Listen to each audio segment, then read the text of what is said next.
A digital knife was offered for around $1.5 million.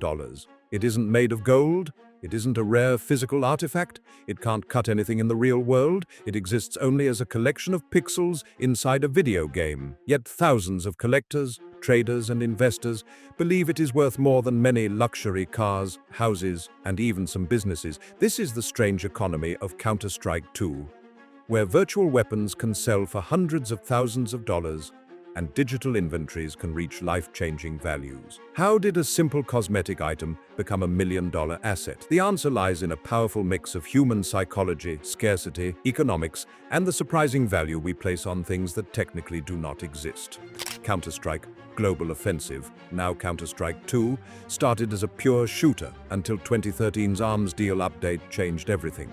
Valve added weapon skins, cases, keys, rarity tiers, and a marketplace where digital items could carry real monetary value. What began as simple cosmetic personalization quickly became something bigger. Every match, every crate, and every rare drop now felt connected to money, status, and chance. As the system took off, designs became more elaborate.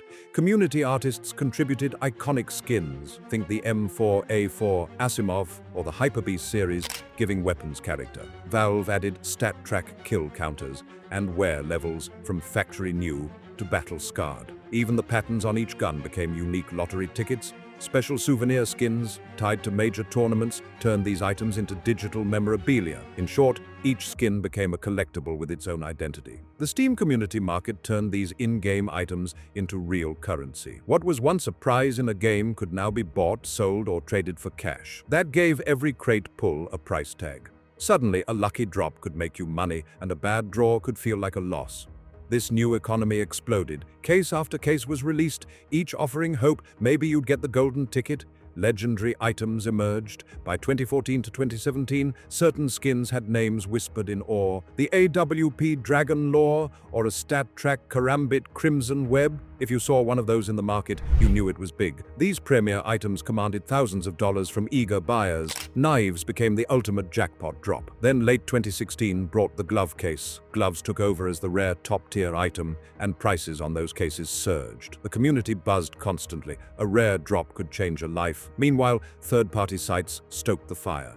OP Skins, BitSkins, and CSGO Lounge let people trade skins globally. A new form of gambling boomed. Players bet skins on roulette and slots. Skins became chips. This frenzy had a dark side. In 2016, it was exposed that YouTubers Tamar TN and Syndicate secretly ran CSGO Lotto, a roulette site they pushed to fans. Thousands had wagered skins on what turned out to be a rigged game. The scandal hit mainstream news, showing that these virtual items had become serious assets. Amid these ups and downs, a trend took hold.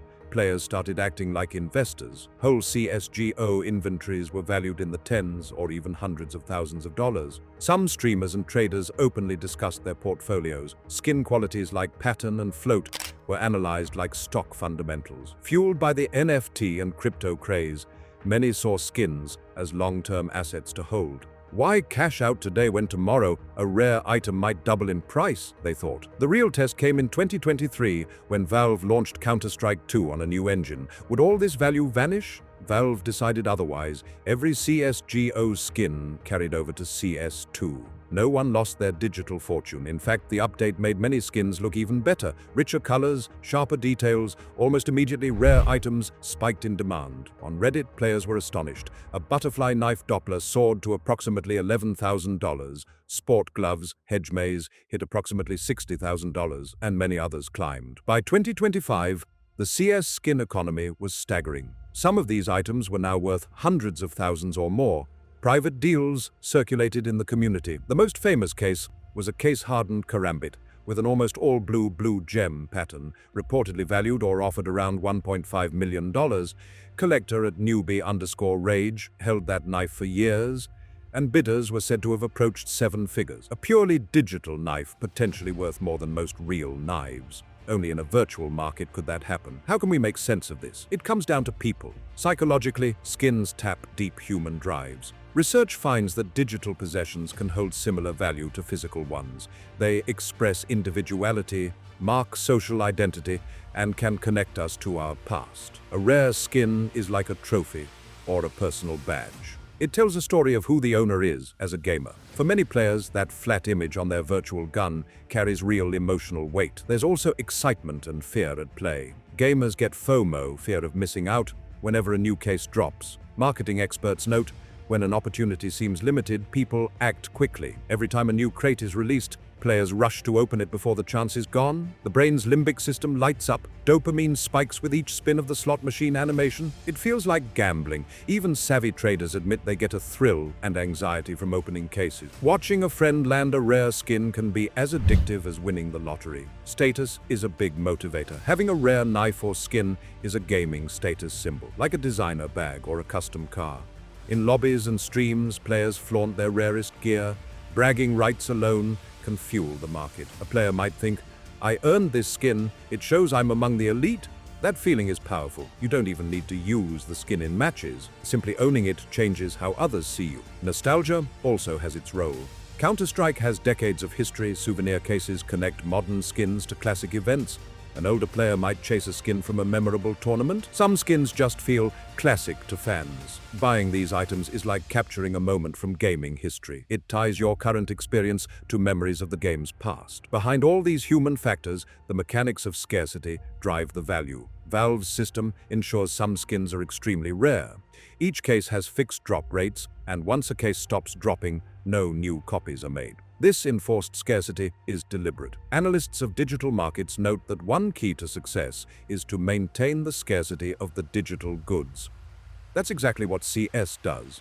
The rarer an item, the more people want it, and the higher its price climbs. Conversely, flooding the market can crash values. We saw this after Valve's major late 2025 CS2 update, when a patch allowed players to combine 5 covert skins to create a knife or gloves. Almost overnight, the market reacted violently. Knives and gloves lost some of their old scarcity, prices fell, and billions in estimated market value were wiped out. That was a classic deflation, a sudden change in supply that slashed values almost overnight. Economists now watch this market with interest. It mimics crypto and stocks. A trading report said the CS2 skin market is notorious for rapid ascensions, ridiculous prices, and extreme volatility. People even compared the 2026 crash to a cryptocurrency meltdown. Yet unlike Bitcoin, CS2 skins are controlled by Valve's decisions. They have a printing press of sorts. When Valve added crafting, the market shook on their say-so. Still, even a $1.8 billion crash didn't kill trade. Players simply moved value to other skins, keeping liquidity alive. What's the big takeaway? CS skins show that value can come from nowhere.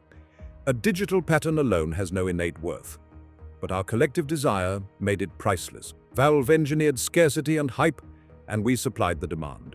Together they forged a multi-billion-dollar economy out of a game.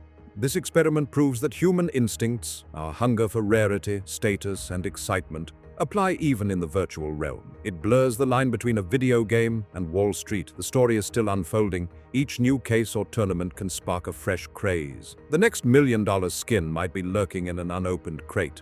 But one question hangs over it all. If a software-defined image can command a real-world fortune, what does that say about the future? Are we forging new forms of wealth, or simply chasing a mirage? When even a pixel can become a millionaire, we have to ask, what truly makes something worth so much?